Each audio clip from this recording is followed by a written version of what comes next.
So hello everyone, आज हम पढ़ने वाले हैं प्रेजेंट टेंस पार्ट 1। अब ये प्रेजेंट टेंस पार्ट 1 क्या है? देखिए, पहले हमने जो पहले समय में टेंस पढ़ाया जाता था उसमें हम टेंस के 3 टाइप हो जाते थे, present tense, past tense and future tense. फिर उनमें से हर एक के 4 टाइप होते थे। जैसे प्रेजेंट टेंस के 4 टाइप हो गए, प्रेजेंट इंडेफिनिट टेंस या simple present tense, present continuous tense, present perfect tense and present perfect continuous tense.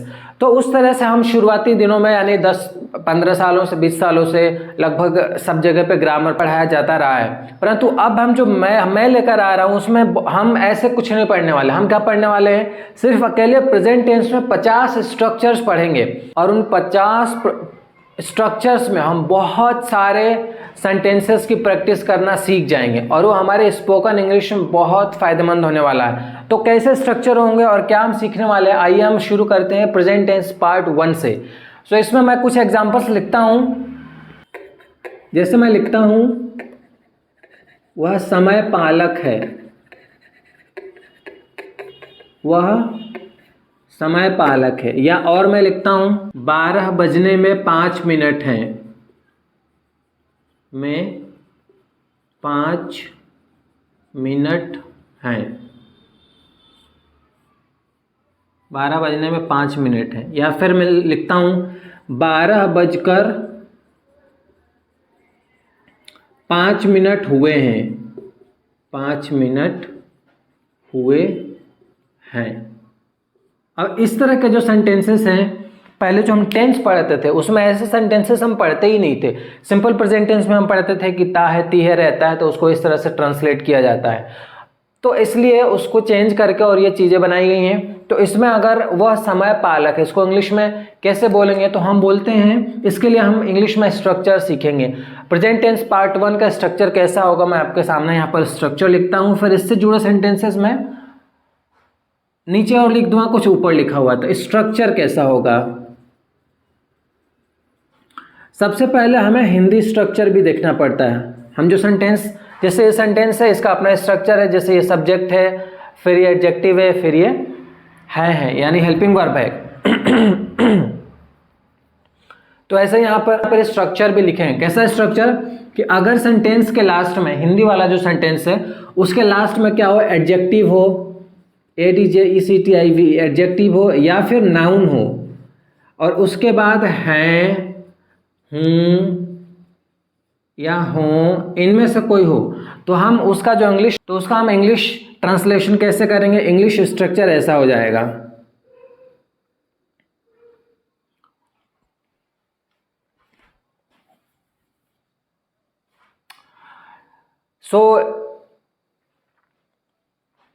Adjective हो या नाउन, दोनों में से कोई और हो और ये हो। या फिर और कैसा स्ट्रक्चर हो सकता है? सिर्फ एडजेक्टिव हो, मान लो कि सिर्फ क्या है? एडजेक्टिव है, प्लस होता है, होती है, होते हैं, होता है, होती है, होते हैं।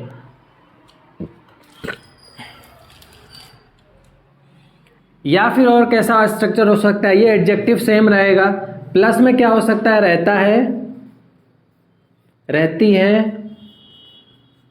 रहते हैं, ये भी हो सकता है। या फिर क्या हो सकता है? एडजेक्टिव हो, प्लस क्या हो सकता है? लगता है, लगती हैं, लगते हैं, लगता है, लगती हैं, लगते हैं। तो कुछ मैंने सेंटेंसेस ऊपर लिखे हैं, कुछ मैं नीचे लिखता हूँ। अगर ऐसे सेंटेंसेस हो, इसमें क्या है और ये एडजेक्टिव है, तो एडजेक्टिव तो समझ में आ गया। फिर हैं, हूँ में से कोई भी हो सकता है। 12 बजकर 5 मिनट हुए हैं, यहाँ पर भी एडजेक्टिव है और ये हैं, हुए हैं। तो इनका स्ट्रक्चर कैसा होगा? इंग्लिश स्ट्रक्चर ऐसा होता है।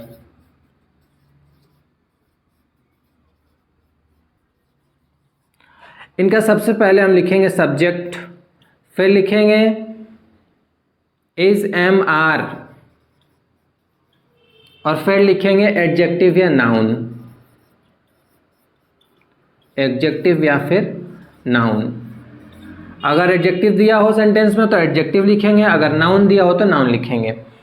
एक और स्ट्रक्चर हो सकता है सब्जेक्ट और इज एम आर के बाद हम क्या लगा सकते हैं, नॉट लगा सकते हैं। जैसे ये सब्जेक्ट है, अगर सेंटेंस नेगेटिव हो, नकारात्मक हो, तो हम वहाँ पर क्या लगा सकते हैं, नॉट लगा सकते हैं।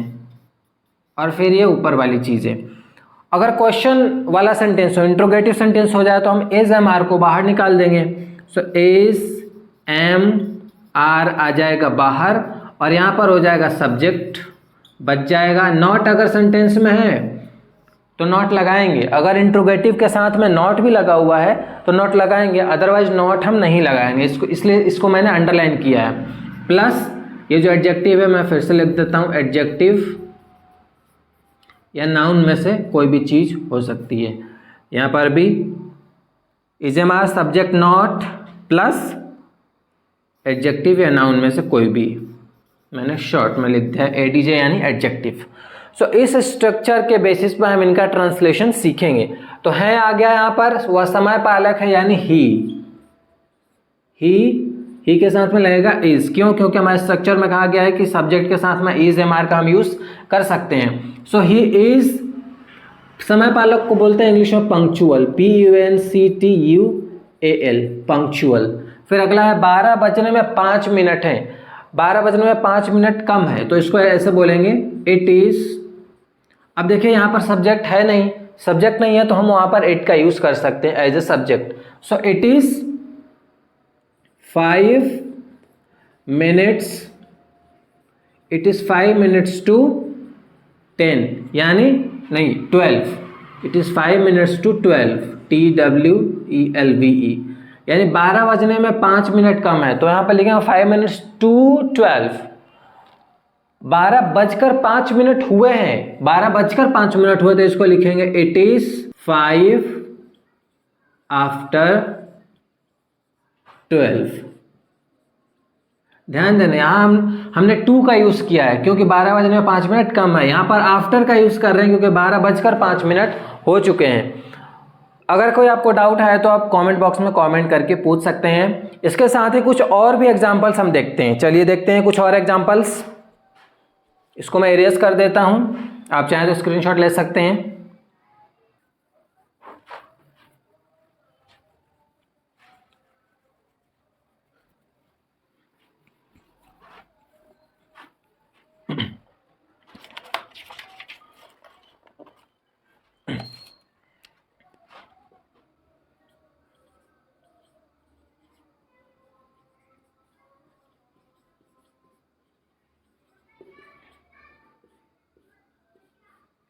चलिए तो देखते हैं ये 3 अलग अलग सेंटेंसेस। जैसे यहाँ पर लिखा हुआ है वह दुखी रहता है, फिर लिखा हुआ है शहद मीठा लगता है, फिर लिखा है कौवा काला होता है। अब इसका ट्रांसलेशन हम कैसे करेंगे, हमने देख लिया यहाँ पर है तीनों में, फिर होता है, लगता है, रहता है। अगर ऐसा सेंटेंस के लास्ट में है, हिंदी सेंटेंस के लास्ट में, सो उसके इंग्लिश ट्रांसलेशन के लिए हमने ये स्ट्रक्चर लिखा था, subject plus is am are plus adjective या नाउन। सो यहाँ पर अच्छा एडजेक्टिव और नाउन है। दुखी क्या है, दुखी एक एडजेक्टिव है। मीठा क्या है, एक एडजेक्टिव है। काला क्या है, एडजेक्टिव है। तो ये रहता है कि पहले एडजेक्टिव आ गया, लगता है कि पहले एडजेक्टिव, होता है कि पहले एडजेक्टिव आ गया। तो अब हम ये स्ट्रक्चर लगा के इसका सॉल्यूशन निकाल लेंगे। चलिए देखते हैं। वह यानी ही के साथ में लगता है इज। ही इज, दुखी रहना को बोलते हैं दुखी रहना, यानी आदमी बहुत ज़्यादा डिप्रेस्ड हो तो उसको हम बोलते हैं दुखी रहना। सो इसके लिए एक इंग्लिश में बहुत ही अच्छा शब्द है जिसको बोलते हैं एमोर्ट, AMORT। ये ब्रिटिश डिक्शनरी में ही मिलता है। नॉर्मल हम जो फ्री वाली डिक्शनरी यूज़ करते हैं उसमें इसका मीनिंग मिलता ही नहीं है। एमोर्ट का मतलब होता है कोई आदमी बहुत ज़्यादा सदमे में है, गहरे डिप्रेशन में, उसके लिए हम एमोर्ट शब्द का यूज़ करते हैं। अगला है शहद मीठा लगता है। शहद यानी हनी, हनी इज स्वीट, यानी शहद मीठा लगता है, हनी इज स्वीट। अगला है कौवा काला होता है। द क्रो इज, क्रो मतलब कौवा, द क्रो इज ब्लैक, यानी कौवा काला होता है। तो अगर ऐसे और भी सेंटेंसेस आ जाएं तो हम ये जो स्ट्रक्चर लिखा है और इसके पहले मैंने जो स्ट्रक्चर बताया था हिंदी वाला, उसको देख करके और हम ऐसे सेंटेंसेस का ट्रांसलेशन कर सकते हैं। तो इसको आप चाहें तो स्क्रीनशॉट ले सकते हैं। इसके बाद मैं इरेज करता हूँ। चलिए अब मैं कुछ नए सेंटेंसेस लिखता हूँ। जैसे मैं यहाँ पर पहला एक एग्जांपल लिखता हूँ, यहाँ मैं हूँ, यहाँ मैं हूँ, ये तुम हो, ये तुम हो, ये रीता है, ये रीता है। अब अगर ऐसे सेंटेंसेस आ जाए तो हम इसको इंग्लिश में ट्रांसलेट कैसे करेंगे? बहुत सारे लोगों को ये ट्रांसलेट करना आता भी है, बहुत सारे लोग बोल भी लेते हैं, पर हमने कभी भी ये चीज़ें टेंस में नहीं पढ़ी थी, क्योंकि नॉर्मली हम टेंस में ग्रामर के हिसाब से टेंस पढ़ते आए थे। पर यहाँ पर हम जो टेंस पढ़ने जा रहे हैं प्रेजेंट टेंस पार्ट 1, वो हम पढ़ रहे हैं स्पोकन इंग्लिश के हिसाब से। तो इसमें हम देखेंगे कि इनका ट्रांसलेशन कैसे होगा। तो जब कभी भी ऐसे सेंटेंसेस आ जाएं, तुम प्रोनाउन है, रीता क्या है? प्रॉपर नाउन है। तो या तो प्रॉपर नाउन हो या फिर प्रोनाउन हो, उसके बाद है, हूँ, हो आता है, तो हम इंग्लिश का ट्रांसलेशन होता है ऐसा। पहले हिंदी का मैं लिख देता हूं, हिंदी स्ट्रक्चर, हिंदी सेंटेंस के लास्ट में, या मैं स्ट्रक्चर ना लिख के ऐसा लिख दूं कि यदि हिंदी वाक्य के अंत में, हिंदी वाक्य के अंत में क्या हो, ये या तो प्रॉपर नाउन हो सकता है। रीता क्या है? प्रॉपर नाउन है, किसी का नाम है, किसी व्यक्ति का, तो ये हो जाता है प्रॉपर नाउन। या फिर प्रोनाउन हो, सो यहां लिखेंगे प्रॉपर नाउन, प्रॉपर नाउन या फिर प्रोनाउन। हिंदी सेंटेंस के अंत में या तो प्रॉपर नाउन हो या फिर प्रोनाउन हो, और प्लस में क्या रहेगा? है, हूं, हो, ये सब हो सकता है। तो इसको इंग्लिश में कैसे ट्रांसलेट करेंगे? इंग्लिश स्ट्रक्चर इसका कैसा होगा? इंग्लिश स्ट्रक्चर में सबसे पहले हम क्या लिखेंगे? यहां पर हम लिखेंगे इट इज। अब इसमें सब्जेक्ट नहीं है, यहां मैं हूं, सब्जेक्ट है ही नहीं। ये तुम हो, ये रीता है, इसमें सब्जेक्ट गायब है और सब्जेक्ट नहीं है, इसके लिए हम यहां पर इट का यूज करेंगे। It is plus proper noun, proper noun या फिर प्रोनाउन, प्रॉपर नाउन या फिर प्रोनाउन का यूज करेंगे। अब इसका ट्रांसलेशन यहां पर देखते हैं, यहां मैं हूं, तो पहले तो हम इट का यूज करेंगे क्योंकि यहां पर हमने स्ट्रक्चर में लिख रखा है इट इज, फिर प्रॉपर नाउन या प्रोनाउन। मैं मतलब यहां मैं हूं, इट इज आई हियर, यहां मैं हूं। ये तुम हो, इट इज यू, ये तुम हो। ये रीता है, इट इज रीता। हाँ, कुछ लोग क्वेश्चन उठा सकते हैं कि यहाँ पर दिस का यूज क्यों नहीं किया है। ठीक है, तो मैं बता दूं आपको कि प्रॉपर नाउन के साथ में इट का ही यूज किया जाता है, दिस का यूज नहीं किया जाता है। और दिस जो होता है वो डिमॉन्स्ट्रेटिव प्रोनाउन होता है, यानी ये दिस का यूज किया जाता है किसी चीज को पास में बताने के लिए, ठीक है, या इशारा करने के लिए। और किसी प्रॉपर नाउन के साथ में दिस का नहीं बल्कि इट का यूज किया जाता है। सो ये आप हमको ध्यान रखना है। सो ये दो स्ट्रक्चर हमने पढ़े, कुछ और एग्जांपल्स मैं लिखता हूं। राम का दोस्त है, तो ये राम का दोस्त, ये तो एक ही चीज है, राम का दोस्त है, यानी ये प्रॉपर नाउन हो गया। सो it is Ram's friend, Ram's friend, it is Ram's friend. It is यहाँ पे स्ट्रक्चर हो जाएगा, यहां से हमने उठाया it is, it plus is, और राम का दोस्त यानी Ram's friend. So it is Ram's friend. यह सोना है, यह सोना है, इसको हम लिखेंगे इंग्लिश में दिस इज गोल्ड। अब यहां पर ये एक एक्सेप्शन आ गया इंपॉर्टेंट, इसलिए क्योंकि हम जो अभी स्ट्रक्चर पढ़ रहे थे हम उसमें ये पढ़ रहे थे कि यहां पर प्रॉपर नाउन हो या फिर प्रोनाउन हो प्लस है हो। अब ये गोल्ड प्रॉपर नाउन है ही नहीं, गोल्ड तो मटीरियल नाउन है, और अगर प्रॉपर नाउन हो तो ही हम इट इज का यूज करेंगे। ये तो मटीरियल नाउन है, इसलिए यहां पर हम दिस का यूज करेंगे, दिस इज गोल्ड, यानी यह सोना है।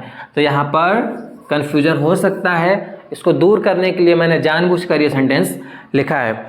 सो इस वीडियो में इतना ही। कैसा लगा ये टेंस से जुड़ा हुआ बहुत ही नए अंदाज में पढ़ाया जाने वाला कंसेप्ट, और ये हमने पढ़ा है प्रेजेंट टेंस पार्ट 1। ऐसे हम 50 पार्ट इसके पढ़ेंगे, यानी कि 50 स्ट्रक्चर पढ़ेंगे और इसके बाद आप खुद ही धमाकेदार तरीके से इंग्लिश सेंटेंसेस की प्रैक्टिस करके और इस इंग्लिश स्पोकन को बेहतर बना लेंगे। सो इस वीडियो में इतना ही, मिलते हैं नेक्स्ट वीडियो में, तब तक के लिए जय हिंद।